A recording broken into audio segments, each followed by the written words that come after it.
So what's up mga Lods? Welcome to my vlog. Ngayong umaga naman ay samahan niyo ulit ako mamili ng isda dito sa Rosario, Cavite Fish Park.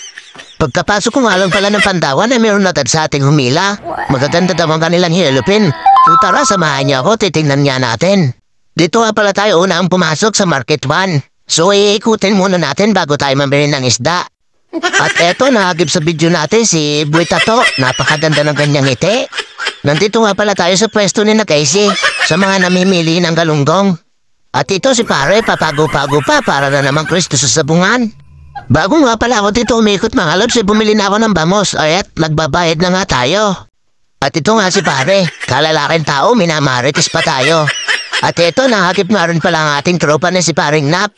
Napakadami na kanyang isda, puro yellowfin niya pala ang kinda ni paring Nap ngayong araw na to. At ito na nga at kumakaway-kaway pa nga ang ating tropa. Pinabili ko na nga rin pala ng bangos ang aking kapatid dito na si Marvin. Kasama ko nga pala siya ngayong araw na to kasi duty ako sa barangay.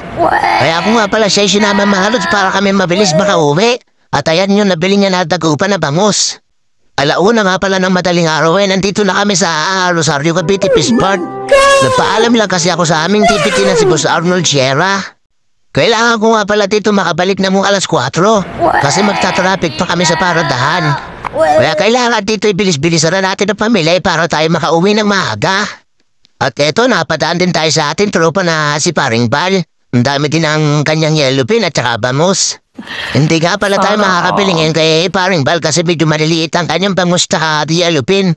Ang order kasi sa atin ay medyo malalaki. Kaya shoutout na lang sa'yo, Paring Bal. At eto mga lods, dapat target natin ang tilapia dito kay na Boss Iwok.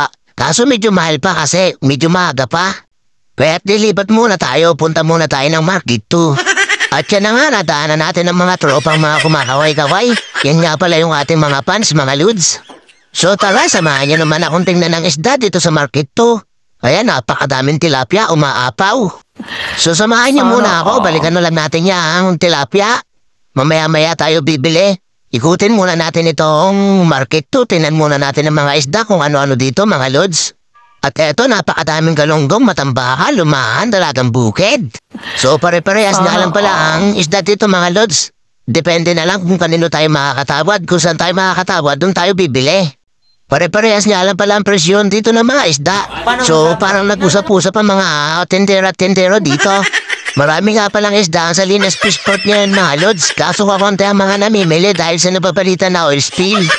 Ako na nagsasabi sa inyo mga Lods, daligtas naman kainin ng mga isda kasi hindi naman lahat huli dito yan sa Salinas.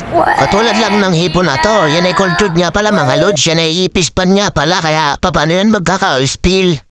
Katulad na lang ng yellowfin na to, yan nga pala ay galing Zambales, yan ay biyahe kaya paano yan magkaka-oil spill. At eto, napadana naman tayo dito kay na Boss Tuti. Dito nga pala ako bumibili lagi ng tuna sa kanya. At ito, puro yellowfin din ang kanyang tinda ngayon. Tinuturo-turo nga pala tayo niya mga Lods kasi humingi siya sa atin ng sticker. Anong may bibigay natin? Hindi pa naman tayo sikat na vlogger. Dito naman tayo sa pwesto ni na Target. So puro yellowfin din ang tinda nila. So mas mataas nga pala ang benta nila kaya babalik tayo doon sa tropa ko. Doon sa may buy and sell, doon tayo bibili ng yellowfin. So at eto mga Lods, dahil special tayo, dito niya tayo bibigyan sa bagong bukas niyang yellowfin. Kaya dito na tayo mamimili ng mga malalaking yellowfin. So pinahawakan nga muna pala natin ang cellphone natin sa kanila mga Lods para makita din ninyo ang pamimili ko ng isda.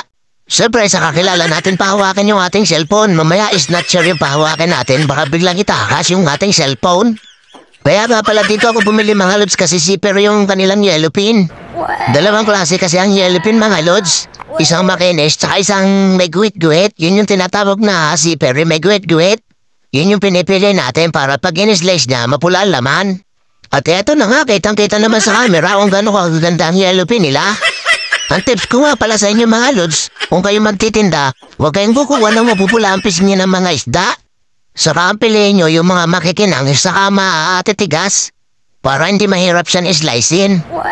So eto, bumili nga lang pala ako ng 15 kilos dito mga Lods. Balik na naman tayo dito sa Market 2 para tayo makabili ng tilapia.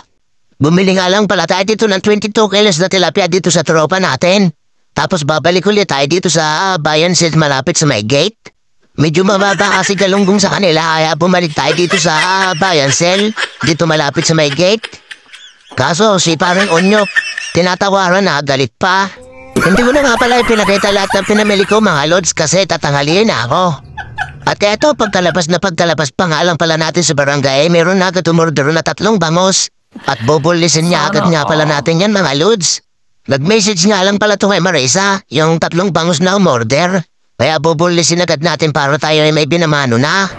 Yung mga gusto nga pala magpabulis mga lods, pwede naman mag-PM lang sa akin. 10 piso nga lang pala natin na-entered sa 1 piraso. Pagkatapos nga pala natin dito mag-boneless, meron na naman nag-PM kay Marisa.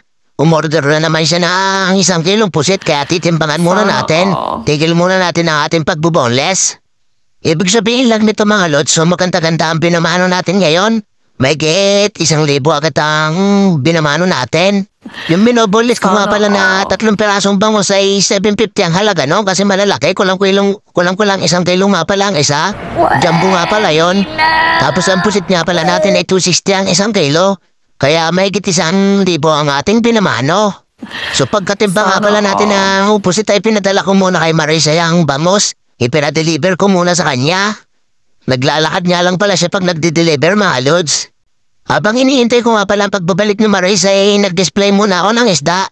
At ito nga pala nakuha natin mga lods. So dahil maaga nga pala tayo nakauwi, maaga din namatay ang ating tilapia. So ito na nga pala yung mga nakuha ko mga lods na isda. Ang una nga pala ay malalaking tilapia. Sunod naman natin ay yalupin, matang baka. Meron nga rin pala tayong bawas dagupan. Meron din tayong magagandang galunggong tsaka hipon. Meron nga rin pala tayong bawas Batangas tsaka pusit. So paano mga lods tayo maglalako na hanggang dito na lang. Bye-bye. Thank you for watching. See you next vlog.